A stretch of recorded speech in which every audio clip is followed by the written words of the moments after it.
Hi, I'm Mark Banicevich. Welcome to Governance Bites.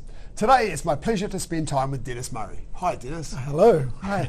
So Dennis, like me, qualified as a lawyer but never actually worked in that space. Instead spends a lot of time for a company called CCH writing documents for lawyers, writing books, training books and things for lawyers, and then later actually consulted to a company called Lexus Nexus where he wrote material around governance and those sorts of areas as well, and is now managing director of a company called Dacreed. So very heavily in the governance space. So thank you very much for your time, Dennis. Pleasure. Thank you. So I want to start with a broad question. What is governance? Okay. Well, in the broadest sense, governance is the process of being responsible for managing the operations of an entity. So that entity could be a private sector company, it could be a government sector company, it could be a not-for-profit. Okay. Yeah. And then as you take on board this responsibility, I suppose, to run it, you have to make sure that you've got a defined purpose around what it is that you're trying to achieve for the organisation that you have governance responsibilities for. So having that as a collective purpose around where you want that organisation to go, and then sitting in beneath that, the role of the director as an individual is also to be able to participate in that process. So there's two very distinct different roles for governance. One's the collective purpose, the other one's the individual responsibilities of the directors. Can you talk a little bit about that distinction between the collective purpose and the individual responsibilities? Yeah, I think boards need to understand where it is as an organisation they want, how they want to operate, what they want to achieve, so therefore their goals, probably the things like values, mission statement. So values being what do you all share in terms of how you want to go about this thing that you're all acting in concert to achieve, and then your mission statement, which would be basically what are we going to do as a team to get there. And then when you come down to the individual, it's all about the individual understanding what their individual responsibilities are as part of that team. Now some of that, it can be quite interesting because you can have differing opinions, but then what you do is that through open communication you work out where everybody sits within the board, those board members having in the back of their mind, my role is as a director to work in the best interests of the organisation that I'm acting in a governing role to. Mm-hmm. So once you get that clear, and then your personal understanding about how that may work may not always coincide with whoever else sits on the board. Right. Yeah. Right. So then I think that a general rule really for individual directors is to be true to themselves, understanding their role, understanding their duties and their responsibilities, and actually being brave enough to voice those to the team, and then having confidence in that team that they will work through whatever differences may arise, and then they come to a resolution.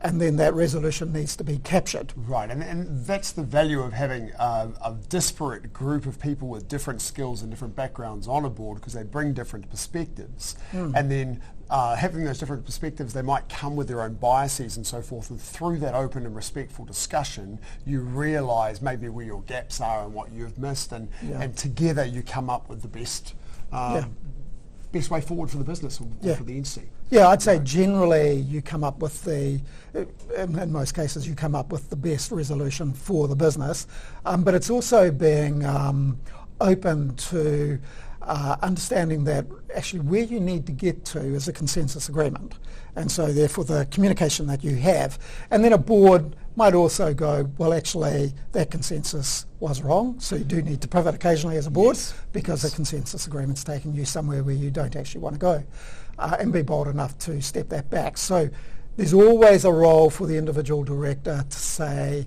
even after a resolution, look, I think there's an issue here, we need to discuss this again, and we need to see whether or not we change that. But then also being respectful about what that consensus is. Yes. Yeah. Yes, and then that's how you get, really generally speaking, to very good outcomes. Okay. So what determines the governance framework for an organisation? What is it that kind of sets the rules?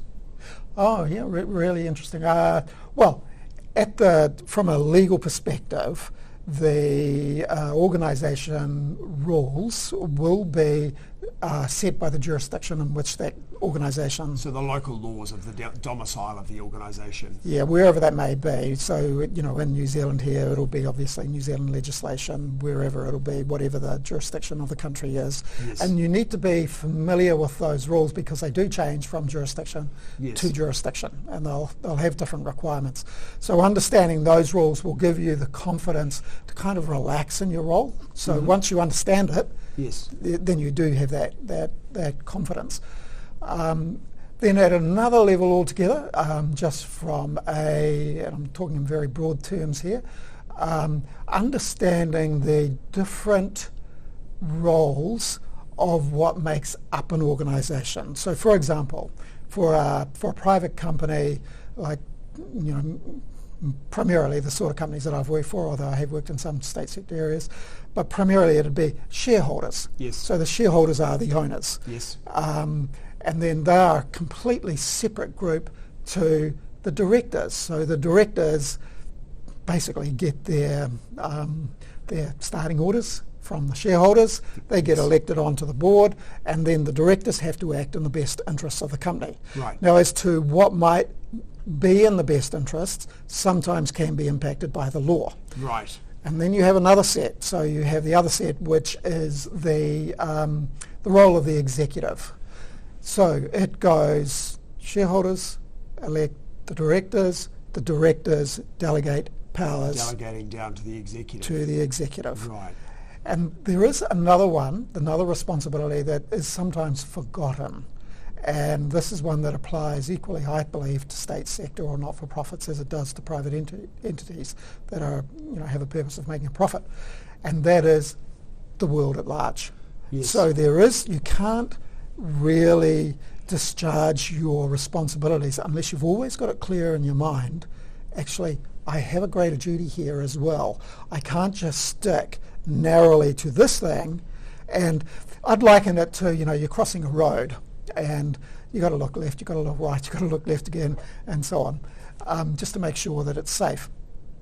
A director, to be safe, really needs to look both ways. They need to look to the interests of the companies, the company shareholders and the company itself, and they also need to look to the public at large. Right. Are they actually going to cause great harm? Because no entity operates in a vacuum. No. It's all part of society, so it there's is an important role to play. Yeah. And I think different jurisdictions have legislated in that way, in that direction to varying degrees, haven't they? Some have made that far more explicit than others. Yeah. And that's where some of the legal differences that you mentioned before can come about. So I think fundamentally the process of governance, the thing that you do as a director and the way you do it is really fairly similar the world round, but as you say, the jurisdictions have slight differences in their laws about what your obligations are.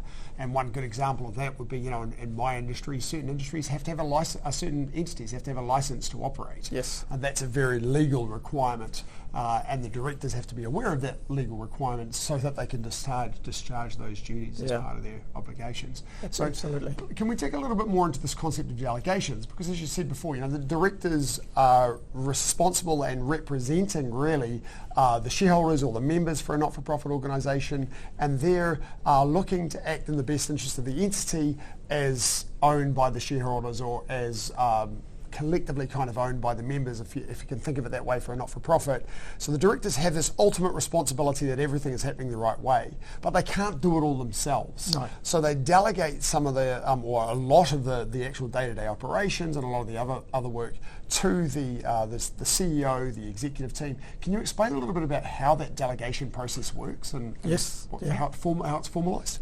Yeah, so the delegation process will be done by resolution. So there will be a decision made by the directors, and there will be limits on delegations. So, for example, you might say to the CEO, well, CEO, you've got responsibility for all executive functions in this way, and the people underneath you reporting to you, but you cannot, for one of a better example, you cannot enter into a commitment greater than $5 million or something like that. Right. So it's a simple, sort of picture on it. If it's over that, then it's got to go back to the board. The other for approval, right? The other one is to be very careful about setting your annual budget, because the annual budget is what is approved by the board, and that's what the executive team is supposed to work to. Right. The executive, of course, will be very involved in setting that budget. Yes. And they will take it to the board often, and then the board will approve it, and then the delegations go down. Now, we then come to a variation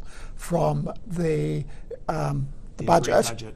Yeah, and if it's outside a delegated authority, you've got to go back to the board. Right. So ultimately the board has the ultimate responsibility, and everything that happens in the organisation has some form of delegation from the board of directors. And if it steps outside that delegation, it has to come back to the board for approval. It's ultimately that simple, right?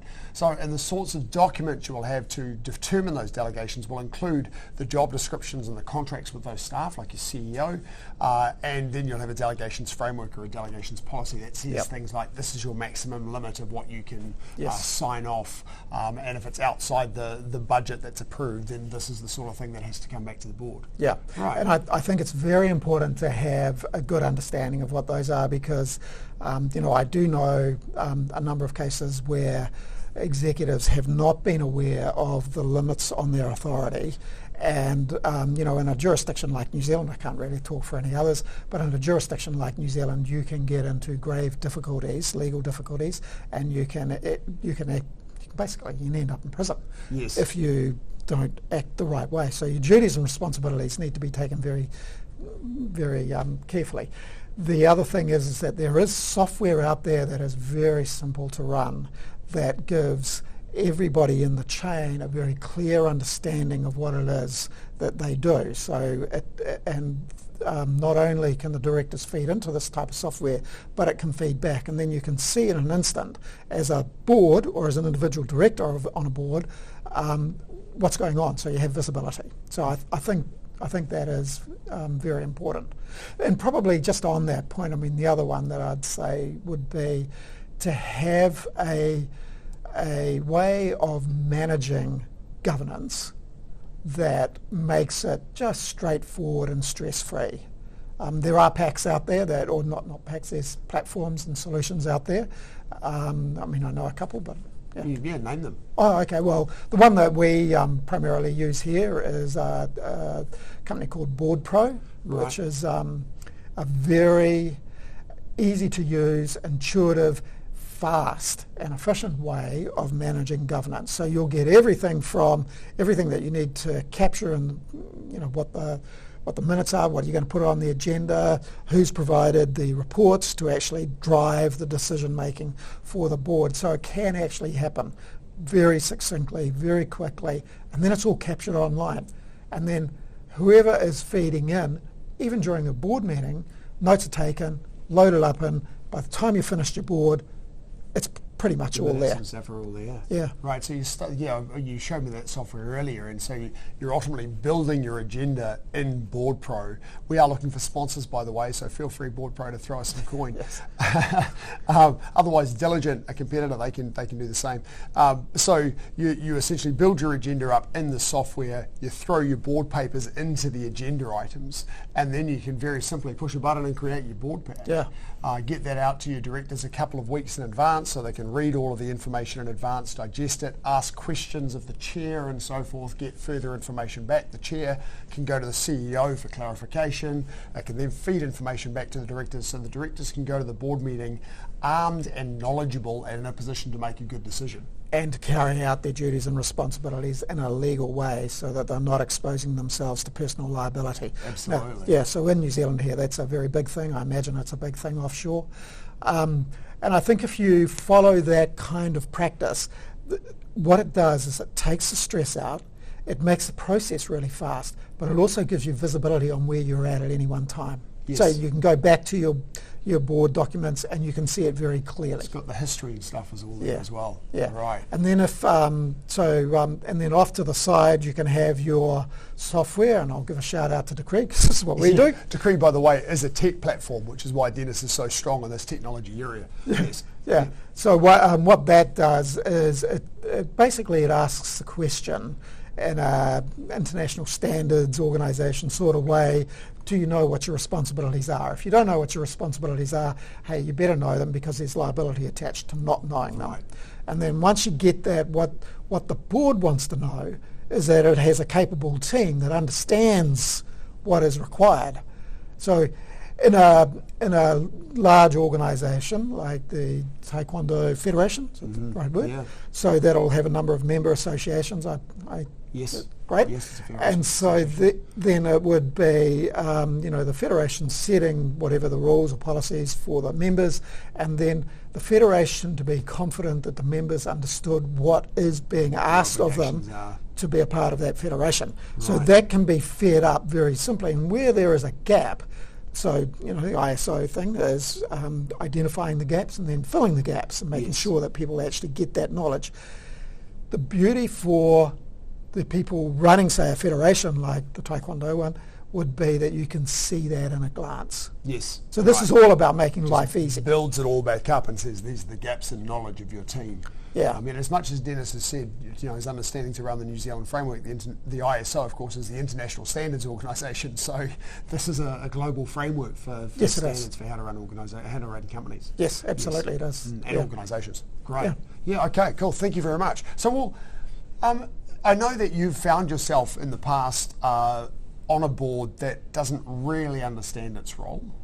And as you've mentioned before, as a director, you have significant liability. So if you find yourself on a board of directors where the board as a collective doesn't really understand how it's supposed to do its job, you can find yourself in a lot of trouble. So how did you or how could you deal with that situation? Yeah. Well, I think that the number one requirement is open, honest communication. It is best, of course, to have that communication from a base of knowledge, understanding, what the organisation is trying to achieve. So hopefully you've already agreed on that.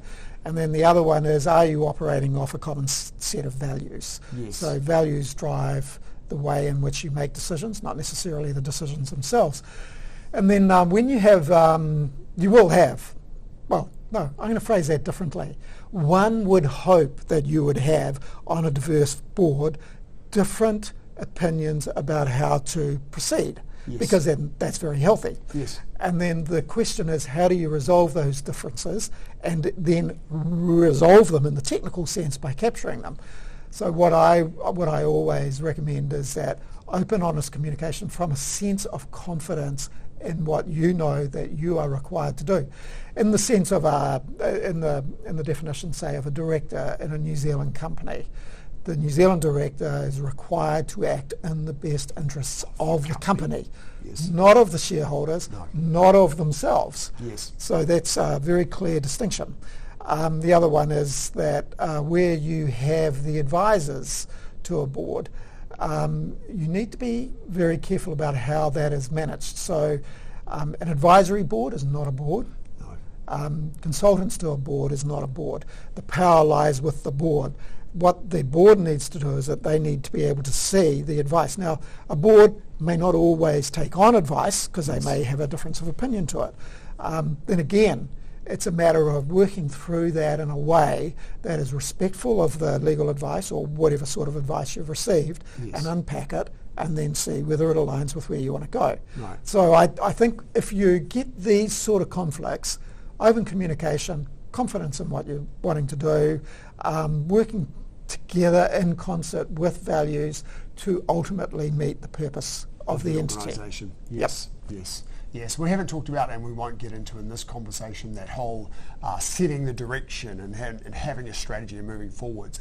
And then what we're talking about here is making sure that aligning the opinions for how to deliver on that strategy.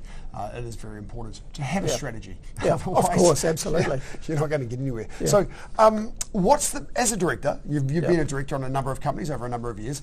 What's the best advice you've been given? Not to concede your power. So I think it is important. So you can be sitting on a board, and there will be differing opinions. You may be in the minority.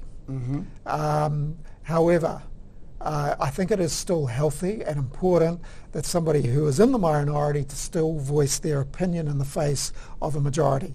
Now, then, as the board moves forward and comes to a resolution, and it may be a resolution to, that you don't agree with, yes, be respectful of the decision. Of the decision. Right. Yeah, and then when you work through things in that way with respect, you can have good outcomes. Also, I think that there is a case, and again, this comes back to the advice, don't concede the power. So if you have a continuing belief that you may, in fact, have an opinion that's worthy of note, you can raise it again. Yes. There is a limit on that, of course, but I would say that, you get to a position where you have a healthy discourse. Yes. And then move forward. Yeah, every opinion is important because that one individual may have thought of something that no one else has thought of. It brings to mind the old film 12 Angry Men, where you've got the one juror who keeps relaying this opinion and eventually turns the tide of the entire decision of the jury. Try to bring in all the information that you need in order to make a decision that's, one, lawful, and two, in alignment with the organisation's purpose. Yes. Yeah, which comes back to what we were talking about before about the importance of having board papers and having the information well in advance so that the directors can understand the issues, ask questions and things before they're asked to make a decision on them. Yeah, well in advance so they have time to digest it. Yeah. Right. I would generally say you need your board papers at least a week in advance. Right. I mean, anything shorter than that, you don't really have a full opportunity to go through the issues. Absolutely, and as a not-for-profit, possibly slightly longer, because not-for-profits will have day jobs and things that have got to work these things around. Well, yes, and also larger organisations like a federation. Where the issues can be more complex. Yep. Yeah, absolutely. Well, final question for you then. With your experience, your wealth of experience, what advice would you give to a new director? I would say understand your duties and responsibilities because, your mana, your power lies within you as an individual, and it just makes things very stressful to be operating from a perspective of ignorance. So, understand the rules of the jurisdiction that you operate under, and then and so that's a technical thing. You kind of just got to put in the hard yards on that. And then the other one would also be to understand the history of the organisation that you're a director of, because there's a huge amount of wealth of value in that as well. Yes. And then when you bring the two together, it's really understanding how they connect. One can't really operate without the other. Yes. So my advice would be, if you don't know the history of the organisation, become familiar with it. If you don't know the rules of the jurisdiction, become familiar with those, and then act out of your own power in order to be as positive and effective as possible for the organisation. Right. And I wonder whether we could add to that understanding your role as a director. So, understanding the rules of the jurisdiction is part of it, but you also have to understand what your job is as a director. Oh yeah, definitely. And actually one other thing is I'd say